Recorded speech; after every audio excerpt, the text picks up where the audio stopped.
সুজা নিজের রুমে এসে দরজা বন্ধ করে নিল। এই বিষাক্ত পরিবেশ তার একদম সহ্য হচ্ছিল না।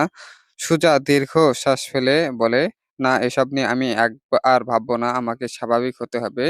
সুজা ভাবল আজ সে ভার্সিটি যাবে, তাহলে হয়তো একটু শান্তি পাবে মনে। এ বাড়ি থেকে দূরে গেলে হয়তো একটু ভুলে থাকতে পারবে এসব ঘটনা। তাই সে আয়নায় সামনে বসে ভালোভাবে তৈরি হতে লাগলো। আয়নায় দাঁড়িয়ে ওড়না ঠিক করতে সে ভাবল হয়তো ভার্সিটি গিয়ে ক্লাস করলে আর বন্ধুদের সাথে সময় কাটালে একটু মাইন্ড ফ্রেশ করতে পারবো। অতঃপর সেই বই খাতা গুছিয়ে নিয়ে বের হয়। বাইরে আসতেই সুজার বুক কেঁপে ওঠে। বাইরে সাব্বির শেখের গাড়ি দাঁড় করানো সুজার বুক কেঁপে ওঠে। প্রতিদিন সাব্বির শেখ শত ব্যস্ততার মাঝে সুজাকে গাড়িতে করে ভার্সিটির গেটে নামিয়ে দিয়ে তারপর কাজে যেত। সুজার মনে পড়ে কিভাবে ছোট থেকে তার বাবা রাজকন্যার মতো তার যত্ন আ স্কুল, কলেজ, ভার্সিটি কোথাও তাকে একা ছাড়েনি। অথচ আজ তো তিনি অন্য কাউকে নিয়ে ব্যস্ত। তার কি সময় আছে সুজাকে ভার্সিটি নিয়ে যাবার? এই কথাটা মাথায় আসতেই সে নিজেই বলে উঠল, "ওই লোকটার থেকে এমন কিছু আশাও কিভাবে করছি আমি?" সুজার ভাবনার মাঝে সাব্বির শেখ ও অনন্তা হাসতে বাড়ি থেকে বেরিয়ে আসে। দুজনে একে অপরের হাত শক্ত করে ধরেছিল। তাদের দিকে নজর যেতেই সুজার চল শক্ত হয়ে ওঠে। অনেক কষ্টে নিজের রাগ নিয়ন্ত্রণ করে সে অনন্তা সাব্বির শেখকে বলেছিল, "আমার খুব ভাল লাগছিল এটা ভেবে যে আপনি কারো পরোয়া না করে নিজের গাড়ি করে আমায় ভার্সিটি পৌঁছে দেবেন। নিজের আপন মানুষদের কিভাবে যত্ন নিতে হয় সেটা সাব্বির শেখ খুব ভালো করেই জানে।" অনন্তা মৃদু হাসে। সুজা তাদের মুখ দেখে ঘুরিয়ে চলে যেতে নেয়। এমন সময় অনন্তা বলে ওঠে, "ওই সুজা, দাঁড়া, তুইও তো ভার্সিটি যাচ্ছিস, তাই না? চল আমরা একসাথে যাই।" সুজা বিন্দুমাত্র পাত্তা দিয়ে মুখটা না ঘুরিয়েই বলে, "যার সাথে যার তার সাথে আমি গাড়ির সিট শেয়ার করি না। ধনী লোক পটিয়ে বিয়ে করেই তোর লোভে এতটা উন্নত হয়নি যে তোর সাথে আমি এক গাড়িতে যাবো। তোর সাথে এক গাড়িতে গিয়ে আমি নিজের লেভেল নামাতে চাইনি।" অনন্তা বলে, "এভাবে কেন বলছিস সুজা? আমি তো তোর ২ চোখ গড়িয়ে সামান্য জল পড়ে।" সাব্বির শেখ রাগী স্বরে বলে, "সুজা, এত অহংকার হয়ে গেছো তুমি?" সুজা এবার কিছুটা থেমে গিয়ে বলে, "যদি অহংকারী হতাম তাহলে নিজের থেকে নিচু লেভেলের এই অনন্তার সাথে কোনোদিন বন্ধুত্ব করতাম না। না তো ওকে নিজের বাড়িতে নিয়ে আসতাম। আর না তো আজ তোমাদের এই রঙ্গলীলা দেখতে হতো।" বলেই সে নিজের মতো করে চলে যায়, আর কিছু শোনার অপেক্ষা না করেই। সাব্বির শেখ বলেন, "সুজা সব লিমিট ক্রস করে ফেলেছে।" অনন্তা চোখের জল মুছে বলে, "বাদ দিন এখন, ওকে সময় দিন। আমরা যাই চলুন।" সাব্বির শেখ অনন্তা কপালে চুমু খেয়ে বলেন, "তুমি একদম মন খারাপ করো না। চলো, আজ ১ম এ তোমায় কোথাও ঘুরতে নিয়ে যাবো, তারপরে ভার্সিটি পৌঁছে দেব।" সুজা ভার্সিটিতে এসে তার ২ জন বান্ধবী ফারহানা ও জান্নাতের সাথে বসে গল্প করছিল। কথায় ফারহানা সুজাকে জিজ্ঞেস করে, "আজ তুই একা যে? সবসময় তো অনন্তাকে দেখতাম তোর সাথে। আজ ও কোথায়?" সুজার মুখে আধার নেমে আসে অনন্তার নাম শুনে। জান্নাতও ফারহানার কথায় তাল মিলিয়ে বলে, "হ্যাঁ, তাই তো, অনন্তা আজকে কোথায়?" সুজা কিছু বলতে যাবে এমন সময় হঠাৎ করে সাব্বির শেখের গাড়ি এসে থেমে একটু দূরে। ফারহানা সেটা খেয়াল করে বলে, "এই সুজা, এটা তোর আব্বুর গাড়ি না? তোর আব্বু এসেছে।" জান্নাত বলে, "কিন্তু প্রতিদিন তো সুজাকে আঙ্কেল এসে পৌঁছে দেন, তাহলে আজকে কি হলো?" সুজা বুঝতে পারে এখন সে অনেক অস্বস্তিকর একটা পরিস্থিতিতে পড়তে চলেছে।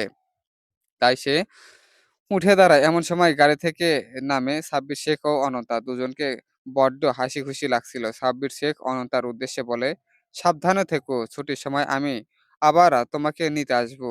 আপনাকে এত কষ্ট করতে হবে না, আমি একা। হুঁশ, নিজের স্ত্রীর জন্য আবার কিসের কষ্ট?" এদিকে ফারহানা বলে ওঠে, "ওই সুজা, অনন্তা আঙ্কেলের গাড়িতে কি করছে রে?" সুজা কিছু না বলে দ্রুত স্থান ত্যাগ করে। জান্নাত তাকে যেতে দেখে ফারহানাকে বলে, "নিশ্চয়ই এখানে কোনো ব্যাপার তো আছেই, জানতে হবে সবটা।" সুজা ক্লাসে এসে চুপচাপ বসেছিল। তার পাশের সিটটা একদম ফাঁকা ছিল। একটু পরেই অনন্তা ক্লাসে আসে। সে এসে একদম ঠিক সুজার পাশের সিটটাতেই বসে। সুজা দ্রুত সিট থেকে উঠতে নিজের ব্যাগ তুলে বেশ রাগী স্বরে অনন্তাকে বলে, "আমার থেকে দূরে থাক। বিষাক্ত লাগে তোকে নিজের চারিপাশে দেখলে।" অনন্তা কাঁদো স্বরে বলে, "আমার সাথে এমন করছিস সুজা? আমরা তো বন্ধু। তোর যোগ্যতা নেই আমার বন্ধু হবার।"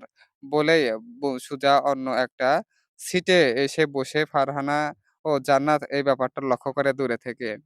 দুজনেই এগিয়ে আসে জান্নাত অনন্তাকে বলে, "কিরে অনন্তা, সুজার সাথে তোর কি কোনো বিষয় নিয়ে ঝামেলা হয়েছে?" ফারহানা মাঝখানে ফোড়ন কেটে বলে, "কিন্তু যদি কোনো ঝামেলা হতো তাহলে অনন্তা কেন সুজার বাবার গাড়িতে করে আসতো?" জান্নাত বলে, "হ্যাঁ, তাই তো।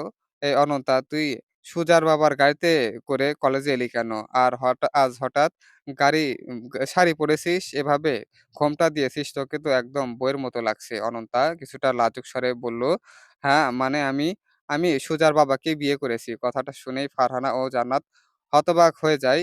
"কি? কিন্তু এটা কিভাবে সম্ভব?"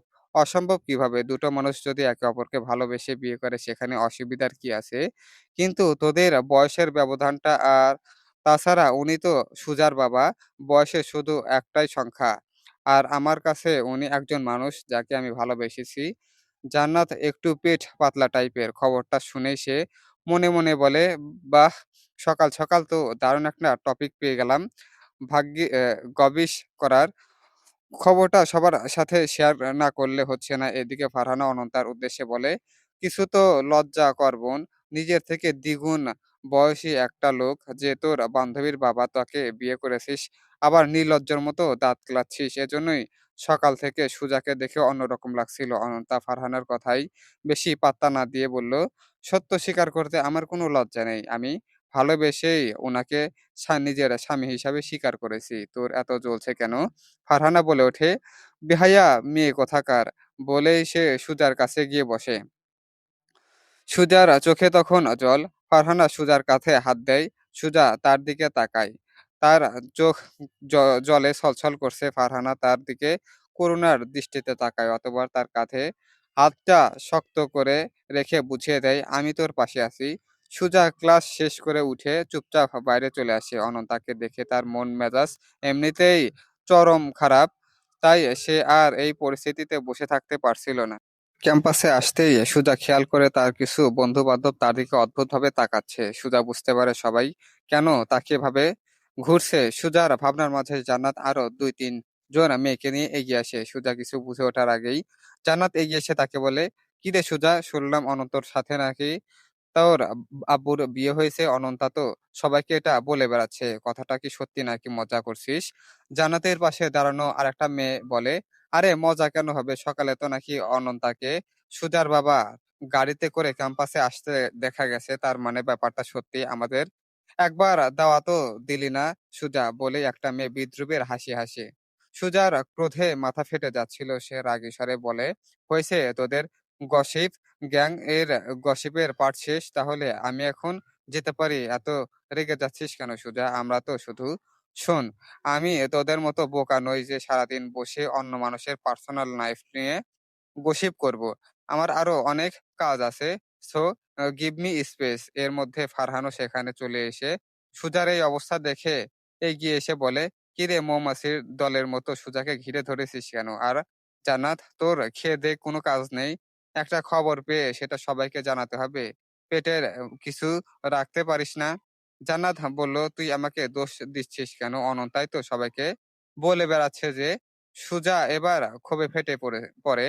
এই নির্লজ্জ বেহায়া মেয়েকে এবার আমি উচিত শিক্ষা দেব। বাড়িতে তো আমার শান্তি কেড়েই নিয়েছে। এখন কি কলেজেও আমার একটু শান্তিতে থাকতে দেবে না?" বলেই সুজা আবার ক্লাসরুমের দিকে পা বাড়ায়। ফারহানা তার পিছনে যায়। জান্নাত বাকি মেয়েদের উদ্দেশ্যে বলে, "চল আমরা গিয়ে ড্রামাটা নিজের চোখে দেখি।" অনন্তা চুপচাপ ক্লাসে বসেছিল। সাব্বির শেখ তাকে টিফিনের জন্য বিরিয়ানি কিনে দিয়েছিল। সেই বিরিয়ানি বের করে সে খেতে যাবে, এমন সময় সুজা এসে টেবিলে চাপড় মেরে বলে, "সমস্যা কি তোর?" অনন্তা সুজার দিকে তাকিয়ে বলে, "সুজা, তুই এসেছিস ভালো হয়েছে। এই দেখ বিরিয়ানি তোর আব্বু কিনে দিয়েছে। চল আমরা একসাথে খাই।" সুজার আগে অনন্তার হাত শক্ত করে ধরে বলে, "এসব নাটক বন্ধ কর। আমার প্রশ্নের উত্তর দে। কেন করছিস এমন? আমার জীবনটা হেল কেন বানাচ্ছিস?" অনন্তা অশ্রুসিক্ত নয়নে বলে, "আমি কি করলাম সুজা? তুই কেন শুধু আমায় বলছিস? শুধু তুই ক্লাসে কি বলে বেরিয়েছিস সবাইকে? তুই যে সুগার ড্যাডি ধরেছিস সেই কথা ক্লাসের সবাইকে না বললেই নয়?" অনন্তার চোখ বেয়ে জল গড়িয়ে পড়ে। সুজা, স্যার লাগছে। লাগুক। আগে আমার প্রশ্নের উত্তর দে। হ্যাঁ বলছি, সত্যিই তো বলেছি। সুজা এবার অনন্তার হাত ঝাটকা দিয়ে ছেড়ে দিয়ে পাশে থুতু ফেলে বলে, "ইচ্ছে করছিল তোর মুখেই থুতু দিতে, কিন্তু তুই থুতুরও যোগ্য না। সুজা শাট আপ! তোর ওই গাটার মাউথ দিয়ে আমার নাম একদম বের করবি না। গোল্ড ডিগার, লোভী মেয়ে কোথাকার!" সুজা, সবাই দেখছে, সবার সামনে তুই আমার এসব বলতে পারিস না। সবার সামনে যদি তুই আমাকে তুই আমার আব্বুকে বিয়ে করছিস এই কথা গর্ব করে বলে বেড়াতে পারিস, তাহলে আমিও সবার সামনে তোর সত্যতা তুলে ধরতে পারি। আর এই যে খুব সত্যি সাবিত্রী সাজার নাটক করছিস, এটাও আমি বুঝতে পারছি। এই নাটক করেই তো আব্বুকে ভুলিয়েছিস, তাই না? ফারহানা পাশে থেকে বলে, "একদম ঠিক বলেছিস তুই সুজা। এই মেয়ে একটা আস্ত সাপ। তোর সাথে বন্ধুত্বের সুযোগ নিয়ে আমার বললেও লজ্জা করছে। থাক, বাদ দে। একে তো আমি দেখে নেব। শোন অনতা, তুই যেই উদ্দেশ্যে আমার আব্বুকে বিয়ে করেছিস তা আমি সফল হতে দেব না। তোর আসল মুখোশ শীঘ্রই টেনে ছিঁড়ব। অতঃপর দেখবি আমার যেই আব্বু তোকে বিয়ে করে আমাদের বাড়িতে এনেছে, সেই তোকে ধাক্কা দিয়ে বাড়ি থেকে বের করে দিবে।" অনন্তা উঠে কান্না করতে করতে কলেজ থেকে বেরিয়ে যায়। সুজাও এবার ভেঙে পড়ে। ফারহানা তাকে শক্ত করে জড়িয়ে ধরে বলে, "চিন্তা করিস না সুজা, সব ঠিক হয়ে যাবে। আমি অনেক চেষ্টা করছি শক্ত থাকার, কিন্তু এত মানসিক যন্ত্রণা আমি আর নিতে পারছি না ফারু। আমি জানি সুজা, তুই বাইরে যতই স্ট্রং দেখানোর চেষ্টা করিস না কেন নিজেকে, ভিতরে তুই ঠিক ততটাই সেনসিটিভ। তবে তোকে এখন শান্ত থাকতে হবে। আমি নিশ্চিত ওই অনন্তা এখন বাড়িতে ফিরে আবার নতুন কোনো ড্রামা করবে। যদি তোর অসুবিধা হয় তাহলে আমাদের বাড়িতে চল আজকে। আমি আম্মুকে বলছি, না পারু, আজকে বাড়িতে ফিরতে হবে। ওই অনন্দাকে আমার একটুও বিশ্বাস নেই। না জানি ও কিভাবে কখন কি করে। ওর আসল উদ্দেশ্য কি তা আমায় জানতেই হবে। আজ বাড়িতে ফিরলেই আমি তা জানতে পারব। সাব্বির শেখ বেশ তাড়াতাড়ি বাড়ি থেকে ফিরছেন। এসেই তিনি সোফায় বসে কিছু জরুরি কাজ করছিলেন। এমন সময় অনন্তা অশ্রুসিক্ত নয়নে বাড়িতে প্রবেশ করলেন। অনন্তাকে এভাবে আসতে দেখে সাব্বির শেখ উঠে দাঁড়িয়ে বলেন, "অনন্তা, কি হয়েছে তোমার?" না অনন্তা নিজের চোখের জল মুছে বলে, "কিছু না" বলেই উপরে চলে যেতে নেয়। সাব্বির শেখ তাকে আটকে বলে, "অনন্তা, লুক অ্যাট মি। তুমি কলেজ থেকে এভাবে কাঁদতে কাঁদতে বাড়ি ফিরলে কেন? কি হয়েছে কলেজে?" "কিছু হয়নি, বললাম তো।" "সুজা কিছু বলেছে?" অনন্তা চুপ। সাব্বির শেখ বুঝে যান সুজাই কিছু করেছে। "আজ শুধু আসতে দাও ওকে। আমি ওকে দোহাই আ দোহাই লাগে এমন কিছু করবেন না। একেই আমার আপনাদের মাঝে এত ঝামেলা। আমি চাই না যে তুমি এরপরেও সুজার হয়ে কথা বলবে। আজ শুধু আসতে দাও ওকে। এরপর ওকে উচিত শিক্ষা দেব।" এমন সময় সুজা চলে আসে। এসেই বলে, "এসে গেছি আমি।